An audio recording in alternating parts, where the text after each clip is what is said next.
नमस्ते जी, कैसे हैं आप। पवित्र वचन YouTube चैनल में आपका हार्दिक स्वागत है। मैं हूं कात्यायनी।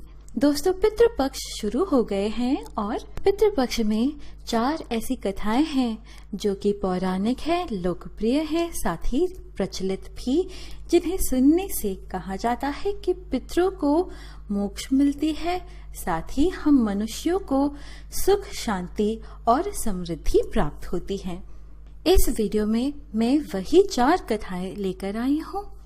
पहला है महावीर कर्ण की पौराणिक कथा, दूसरा है जोगे भोगे की लोकप्रिय कथा, तीसरा है गयासुर की लोकप्रिय कथा और चौथा है आत्मदेव की भगवत पुराण की कथा।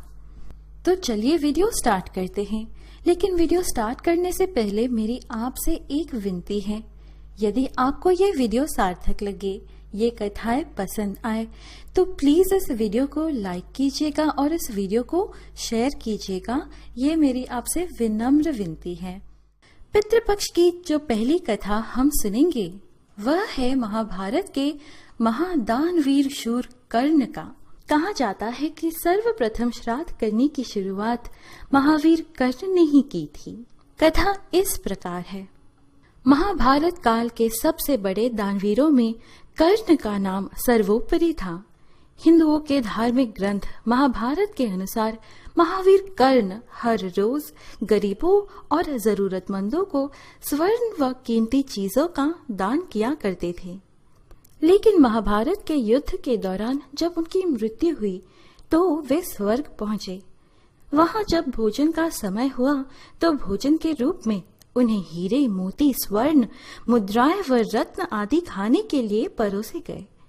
इस प्रकार का भोजन मिलने की उन्हें बिल्कुल उम्मीद नहीं थी। इसलिए इस तरह का भोजन देख उन्हें बहुत बड़ा झटका लगा और उन्होंने स्वर्ग के अधिपति इंद्रदेव से पूछा, सभी अन्य लोगों को तो सामान्य भोजन दिया जा रहा है, तो फिर मुझे भोजन के रूप में स्वर्ण, आभूषण, रत्नादि क्यों परोसे गए हैं? कर्ण का ये सवाल सुनकर इंद्रदेव ने कर्ण से कहा, इस बात पर कोई संदेह नहीं है कि आप धरती के सबसे बड़े दानवीरों में भी सर्वोपरि थे और आपके दरवाजे से कभी भी कोई भी खाली हाथ नहीं गया। लेकिन आपने कभी भी अपने पूर्वजों के नाम पर खाने का एक दान नहीं किया। इसलिए यद्यपि आपको दरबार में आया हुआ हर जरूरतमंद आपसे संतुष्ट व तृप्त था, लेकिन आपके पूर्वज अभी भी आपसे तृप्त नहीं हैं और इसलिए आपने धरती पर जिन चीजों का दान किया, आपको भोजन के रूप में स्वर्ग में वे ही चीजें परोसी गई हैं। तब महावीर कर्ण ने इंद्रदेव से इस समस्या का समाधान जानना चाहा, जिसके प्रत्युत्तर में इंद्रदेव ने कहा, कर्ण, आप वापस पृथ्वी पर जाओ। अपने पूर्वजों को श्रद्धांजलि देने के लिए उनका श्राद्ध करो और अपने पूर्वजों को खुश रखने के लिए तर्पण व पिंडदान करो। भगवान इंद्र की आज्ञानुसार ही महावीर कर्ण फिर से धरती पर आए और अपने पितरों का आह्वान कर उनका तर्पण, पिंडदान व श्राद्ध किया। जिस समय महावीर कर्ण ने श्राद्ध किया था उस समय सूर्य कन्या राशि में था और माना जाता है कि जब सूर्य कन्या राशि में होते हैं तब चंद्रमा धरती के सबसे करीब होता है और पूर्वजों का पितरलोक चंद्रलोक के बिल्कुल ऊपर की ओर है। इसलिए यही वह समय होता है जब पितृलोक के पूर्वज अपने धरतीवासी वंशजों से भोजन प्राप्त करने की आशा करते हुए और श्राद्ध के रूप में पृथ्वीवासी जिस भोजन को पितरों के नाम से बनाकर प्रसाद रूप में गायों, कौवों व ब्राह्मणों को अर्पण करते हैं, वही भोजन सूक्ष्म रूप में इन पितृलोक के पूर्वजों को प्राप्त होता है। इस प्रकार से महावीर कर्ण ने इंद्रदेव की आज्ञा से सर्वप्रथम श्राद्ध करने की शुरुआत की थी, जिसके बाद से ही धरती पर श्राद्ध का प्रचलन शुरू हुआ और माना ये जाता है कि इन 16 दिनों के पितृपक्ष में जो भी व्यक्ति अपने पूर्वजों का श्राद्ध करता है, उसके पूर्वज उससे संतुष्ट होकर उसे आशीर्वाद देने के लिए पृथ्वी पर आते हैं, जिससे उसका जीवन अगले 1 साल तक शांतिपूर्ण तरीके से तरक्की करते हुए बीतता है। जबकि जो लोग अपने पूर्वजों के नाम पर श्राद्ध नहीं करते, उन लोगों के पूर्वज धरती से वापस भूखे ही लौटने के लिए विवश होते हैं। परिणाम स्वरूप वे असंतुष्ट होकर अपनी संतति के लोगों को श्राप देते हुए पितृलोक लौटते होते हैं और उनके श्राप की वजह से इस प्रकार के घरों के लोग अकाल मृत्यु, अशांति व विभिन्न प्रकार की मनोविकृतियों के कारण साल भर परेशान रहते हैं। इसलिए हिंदू धर्म की ये मान्यता है कि यथाशक्ति, यथासंभव व यथोचित प्रत्येक व्यक्ति को इस श्राद्ध पक्ष में अपने पूर्वजों के नाम पर उनका श्राद्ध, दान, तर्पण, पिंडदान आदि जरूर करना चाहिए, ताकि उन्हें अपने पूर्वजों का आशीर्वाद प्राप्त हो, न कि पितृदोष के रूप में श्राप। दूसरी कथा जो हम सुनेंगे वह जोगे भोगे का लोकप्रिय तथा पौराणिक कथा है। इस कथा में बताया जाता है कि पितरों को श्राद्ध देने से वे किस तरह तृप्त होकर धन दौलत का आशीर्वाद देते हैं। कथा इस प्रकार है, सुनिए। पितृपक्ष की पौराणिक कथा के अनुसार जोगे तथा भोगे 2 भाई थे। दोनों अलग अलग रहते थे।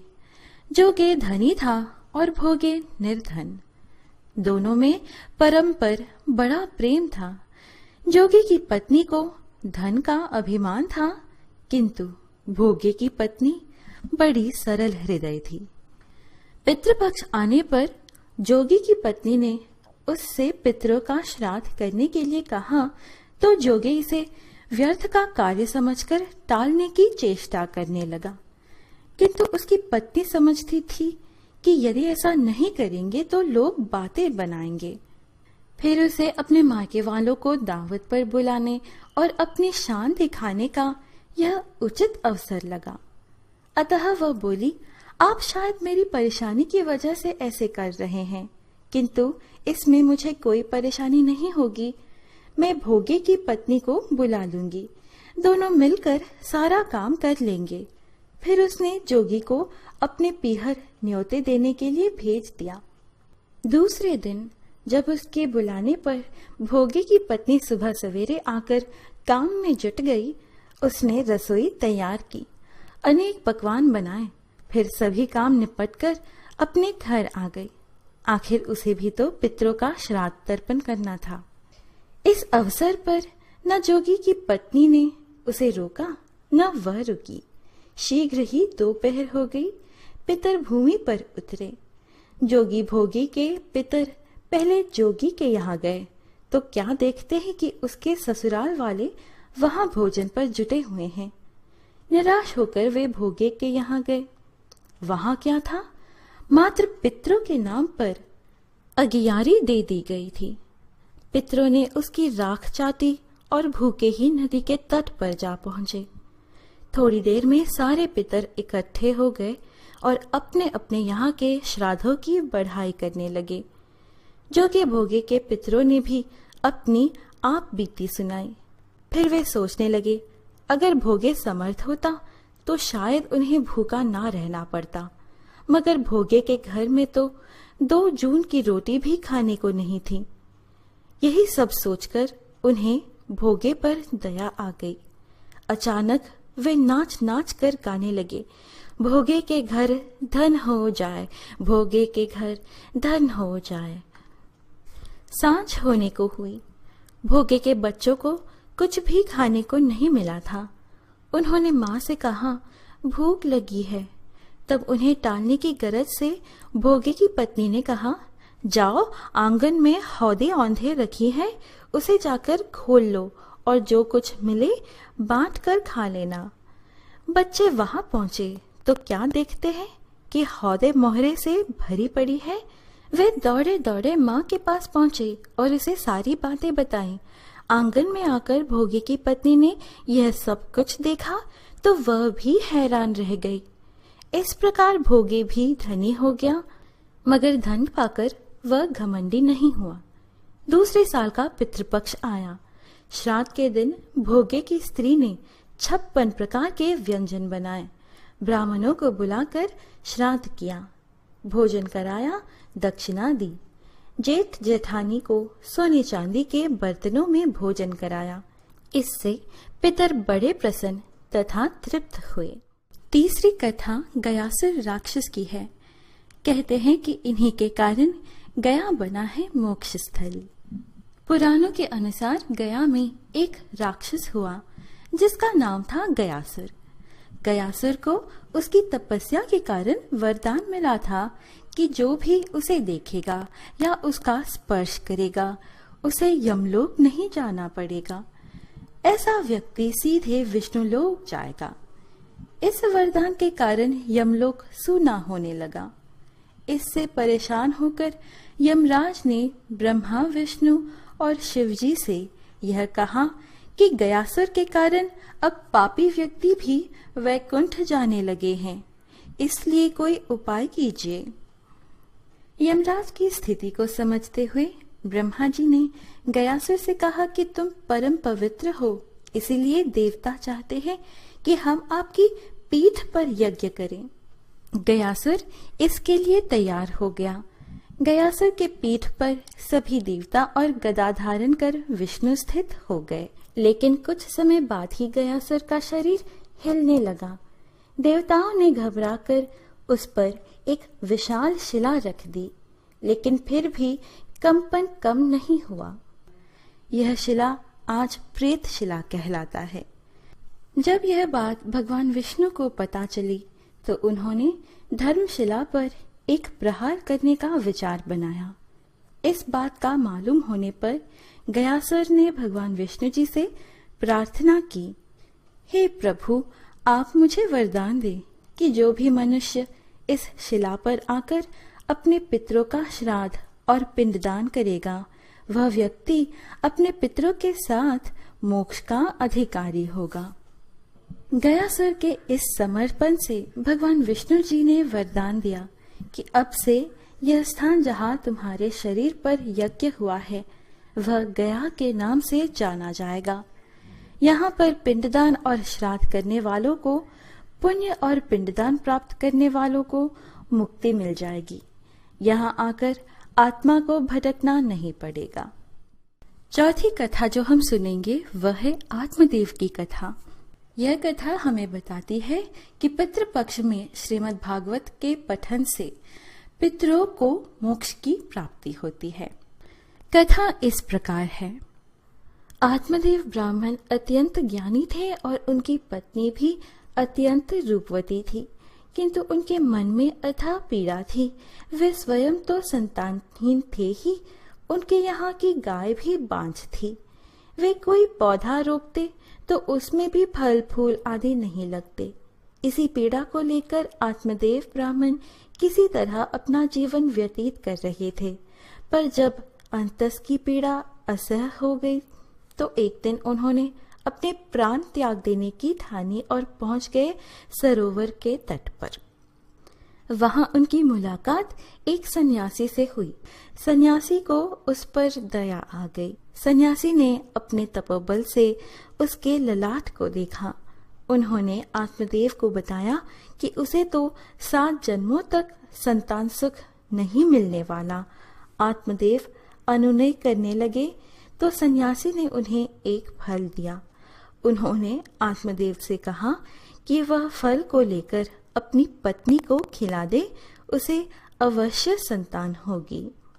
धुंधली ने फल को ले तो लिया, किंतु उसके मन में तर्क कुतर्क उठने लगे। उसने सोचा कि यदि ये फल को खाने के बाद उसने गर्भ धारण कर लिया तो उसका सुंदर शरीर विकृत हो जाएगा। उसने वह फल अपनी बहन को दे दिया। धुंधली की बहन उस समय गर्भवती थी। धुंधली के मन के द्वंद को ताड़कर उसने धुंधली से कहा कि जन्म देने के बाद वह अपनी संतान उसे सौंप देगी। उसकी देखभाल करने के लिए वह यहाँ रुक भी जाएगी। ऐसा कहकर उसने फल गाय को खिला दिया। समय आने पर धुंधली की बहन ने एक शिशु को जन्म दिया। उसका नाम धुंधकारी रखा गया। उधर गाय ने भी एक इंसान रूपी शिशु को जन्म दिया। सिर्फ उसके कान गौ माता की तरह थे। उसका नाम गौकर्ण रखा गया। दोनों शिशु बड़े होने लगे। गौकर्ण ने तेजी से ज्ञान प्राप्त करना शुरू किया और उसमें दैवीय गुण विकसित होने लगे। इधर धुंधकारी उत्कट स्वभाव वाला निकला। धुंधकारी चोरियां करने लगा। एक दिन उसने राजा के घर चोरी कर ली और सारा माल लेकर वैश्याओं के पास पहुंचा। वैश्या को यह डर सताने लगा कि धुंधकारी ने राजा के घर चोरी की है, इसकी तो पड़ताल होकर रहेगी और जब धुंधकारी पकड़ा जाएगा तो उसे तो दंड मिलेगा ही, साथ ही हमें भी कष्ट भोगना पड़ेगा। इसलिए उन्होंने धुंधकारी की हत्या कर दी। इससे वह प्रेत योनि में चला गया और एक दिन उसने अपने भाई गोकर्ण से विनती की कि उसे उस प्रेत योनि से मुक्ति दिलाए। तब उसने भागवत कथा सुनानी शुरू कर दी। उसने धुंधकारी से कहा कि वह भी कथा सुने।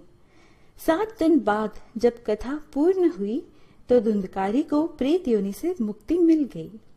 फिर उसे गोकुल धाम में ले जाने के लिए एक विमान आ पहुंचा और वह परम धाम जा पहुंचे।